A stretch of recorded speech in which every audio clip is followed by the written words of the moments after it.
S, வீடு, schools, hotels, store room இங்கெல்லாம் partition wall கட்டணும்னாலும் இப்போ பில்டிங் போனஸோட first choice Renocon Rapid Wall Panels. 8வது ஊதிய குழுவை அமைக்க மத்திய அமைச்சரவை ஒப்புதல் கொடுத்துள்ளதன் மூலம் அரசு ஊழியர்களின் குறைந்தபட்ச சம்பளம் 46,260 ரூபாயாக அதிகரிக்கும் என்று எதிர்பார்க்கப்படுகிறது.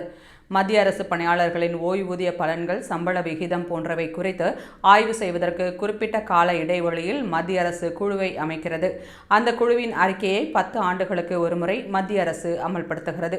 அதில் சில மாற்றங்களை செய்து மாநில அரசு ஊழியர்களுக்கு பண பலன்களை அந்தந்த மாநில அரசுகள் வழங்குகின்றன. அதன்படி 8வது ஊதிய குழுவுக்கு மத்திய அமைச்சரவை ஒப்புதல் கொடுத்துள்ளது. அந்த குழுவில் ஒரு தலைவர், ஒரு பகுதி நேர உறுப்பினர், ஒரு உறுப்பினர் செயலர் இருப்பார்கள் என்று மத்திய அரசு கூறியுள்ளது. குழுவின் தலைவராக ஓய்வு பெற்ற உச்சநீதிமன்ற நீதிபதி ரஞ்சனா தேசாய் நியமிக்கப்பட்டுள்ளார்.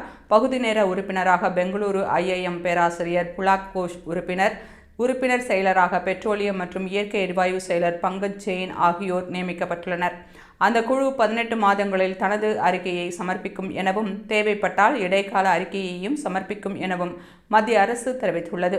அறிக்கையை தயாரிக்கும் போது நாட்டின் பொருளாதார நிலை, நிதி மேலாண்மை, குழுவின் பரிந்துரை குறித்த மாநில அரசுகளின் கருத்து ஆகியவை கருத்தில் கொள்ளப்படும் என்றும், ஊதிய குழுவின் பரிந்துரை அடுத்த ஆண்டு ஜனவரி 1ஆம் தேதி வெளியாகும் என்றும் எதிர்பார்க்கப்படுவதாகவும் மத்திய அரசு அறிவித்துள்ளது.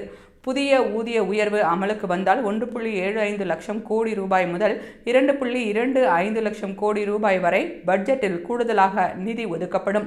மத்திய அரசு பணியாளர்களின் குறைந்தபட்ச சம்பளம் 18,000 ரூபாயிலிருந்து 46,260 ரூபாயாக உயர வாய்ப்புள்ளது.